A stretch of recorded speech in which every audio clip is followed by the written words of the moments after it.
ভূমি ক্ৰয় আৰু দখল কৰিব পাৰিব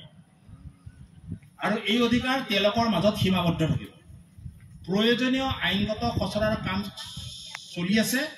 আৰু 2025 বৰ্ষৰ ছেপ্টেম্বৰ মাহত বিধানসভা অধিৱেশনত আমি ইয়াক দাখিল কৰিম ইয়াতে মোৰ প্ৰশ্ন হৈছে খিলঞ্জীয়া কোড প্ৰথম প্ৰশ্ন হৈছে খিলঞ্জীয়া কোড দ্বিতীয়তে আমাৰ চৰকাৰে ডিজিটেল ভূমি ৰেকৰ্ডত প্ৰধান কৃষিকেন্দ্ৰিক ভূমি ফ্লেগিঙৰ বাবে ইতিমধ্যে প্ৰক্ৰিয়া আৰম্ভ কৰিছে আৰু ইয়াৰ কাম 1 বছৰৰ ভিতৰত সম্পূৰ্ণ হোৱাৰ সম্ভাৱনা আছে ফ্লেগিং সম্পূৰ্ণ হ'লে আমি ৰাজ্য চৰকাৰৰ বিশেষ অনুমোদন অবিহনে এনে ভূমিত পুনৰ শ্ৰেণী বিভাজনত অনুমোদন নিদিওঁ এইটো হৈছে আপোনাৰ ভূমি পৰিৱৰ্তন বুলি এটা বস্তু আছে আমি যিখন মূল আইন Assam land and revenue regulation Assam ভূমি ৰাজহ অধিনিয়ম যিখন কোৱা হয় সেই অনুসৰি আপুনি একোটা কৃষি মাটি য'ত খেতি কৰে আপনি লগে লগে ইন্ডাস্ট্ৰিয়াল বা তাত উদ্যোগ স্থাপন কৰিব নোৱাৰে এটোতো জানে আপোনালোকে ডেপুটি কমিশনাৰত তাতে এপ্লাই কৰিব লাগে ডেপুটি কমিশনাৰে সেইখন ল্যান্ড এডভাইজৰী বৰ্ডলৈ পঠায় তাৰ পাছত এইখন এপ্ৰুভ হৈ আহিলে আপনি ইন্ডাস্ট্ৰিতে বহাব পাৰে এতিয়া কৰিছে কি চৰকাৰে যে আপুনি অলৰেডি কৰিয়ে পেলালে আপনি 10 বিঘা মাটি কিনি তাতে ইন্ডাস্ট্ৰি বনায়ে দিলে এটা আপোনাৰ মাটিখিনি অবৈধ হ'ব নেকি নহয় চৰকাৰে প্ৰিমিয়াম ধৰি দিছে তাতে এটা ফাইন টাইপ যে ইমান যদি প্ৰিমিয়াম দিয়ে মই এতিয়া আপোনালোক সংখ্যাটো নকওঁ সেইটো 5 টাইমছ বেছি কষ্ট কৰে মই ইমানটো পাহৰিছো অৰ্থাৎ প্ৰিমিয়াম দিলে আপুনি এগ্ৰিকালচাৰেল ল্যান্ড এক টুকুৰা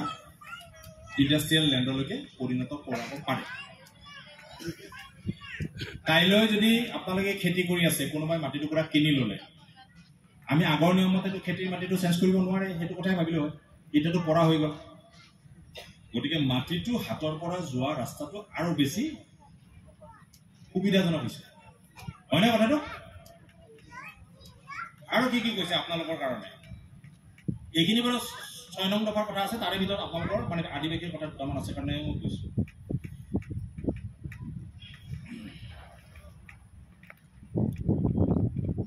চাবলে মহাশয়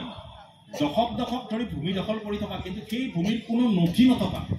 বা চৰকাৰী ভূমি দখল কৰি থকা আৰু ভূমিৰ নিষ্পত্তিৰ বাবে যোগ্য খিলঞ্জীয়া লোকসকলক পট্টা আবণ্টনৰ বাবে আমি ইতিমধ্যে মিছন বসুন্ধৰা হাতত লৈছো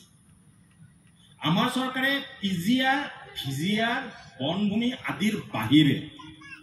অহা 3 বছৰত প্ৰায় 5 লাখ ডিজিটেল পট্টা প্ৰদান কৰিব অৰ্থাৎ এইবাৰ কৈ থৈ দিছে যে পিজিআৰ ভিজিআৰ আৰু ফৰেষ্ট ল্যান্ডত এটো নকৰিব না হয় না মইতো বুজি পাইছে এতে তোমৰা আমাৰ চৰকাৰে পিজিআৰ ভিজিআৰ বনভূমি আদিৰ বাহিৰে অহা 3 বছৰত প্ৰায় 5 লাখ ডিজিটেল পট্টা প্ৰদান কৰিব এই পিজিআৰ ভিজিআৰ কি হ'ব তেতিয়া এই লোকে যে কৈছে 4 বিঘা এটো কৰিছে কৰে নে নকৰে এটো মই নাজানো তেতিয়া হলে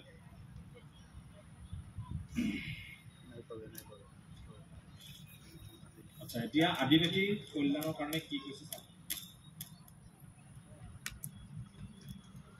এইখিনিও মনত ৰাখক আৰু এইখিনি আপোনালোকে মুখামুখি হ'বই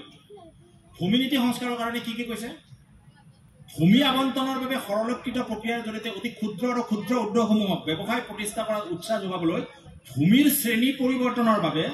মাচুল পৰিশোধ কৰাৰ সাপেক্ষে কৃষি ভূমিৰ পৰা ইটা ভাটাৰ বাহিৰে অন্যান্য অতি ক্ষুদ্ৰ আৰু ক্ষুদ্ৰ উদ্যোগৰ ব্যৱহাৰৰ বাবে ভূমিলৈ শ্ৰেণী পৰিৱৰ্তনৰ বিষয়ে মই ঘোষণা কৰিম ইটা ভাটাৰ বাহিৰে বাকি উদ্যোগ স্থাপন কোনোবাই যদি কৰিব খোজে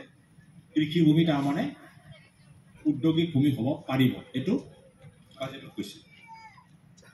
ইয়াৰ অধীনত কৃষি সংসাধন আৰু দুগ্ধ ক্ষেত্ৰত অগ্ৰাধিকাৰ প্ৰদান কৰা হ'ব কৃষি সংসাধন মানে কি কয় ইংৰাজীত ফুড প্ৰসেসিং ইউনিট বিলাক আৰু দুগ্ধ তা আদিবাসী মানুহবিলাকে দুগ্ধ উৎপাদনৰ লগত জড়িত হয় নে নহয় এতিয়ালৈকে নহয় ফুড প্ৰসেসিং ইউনিট আপোনালোকৰ মাজত কোনোবাই কৰিব নেকি যদি কৰে তেতিয়াহলে আপোনালোকে এপ্লাই কৰিব পাৰে কিন্তু মাটিখিনি মিয়াদি হ'ব লাগিব আপোনালোকৰ হাতত মিয়াদি মাটিও নাই এই যে শ্ৰেণী পৰিৱৰ্তন হ'ব মিয়াদি মাটিৰ ক্ষেত্ৰত আপোনাৰ এগ্ৰিকালচাৰেল ল্যান্ড আছিল এটো কি হ'ব ইন্ডাস্ট্ৰিয়েল ল্যান্ড কৰিব লাগিব ভূমিলৈ শ্ৰেণী পৰিৱৰ্তনৰ বাবে অইল ইণ্ডিয়া কোম্পানী আদিৰ দৰে বহুতো কোম্পানীৰ প্ৰস্তাৱ নিষ্পত্তি নোহোৱাকৈ পৰি আছে মাচুল পৰিশোধ সাপেক্ষে ভূমিৰ শ্ৰেণী পৰিৱৰ্তনৰ বাবে আমাৰ চৰকাৰে প্ৰাসংগিক আইনৰ এক ব্যৱস্থা আনিব এতিয়া আপোনালোকে নিশ্চয় জানে যে গোটেই পৃথিৱী যদি এটা ঘটনা ঘটি আছে সেইটো হৈছে গ্ৰীণ এনাৰ্জি। গ্ৰীণ এনাৰ্জিৰ এতিয়াতো আমি চব বেটাৰীৰ কথা শুনি আছো, কিন্তু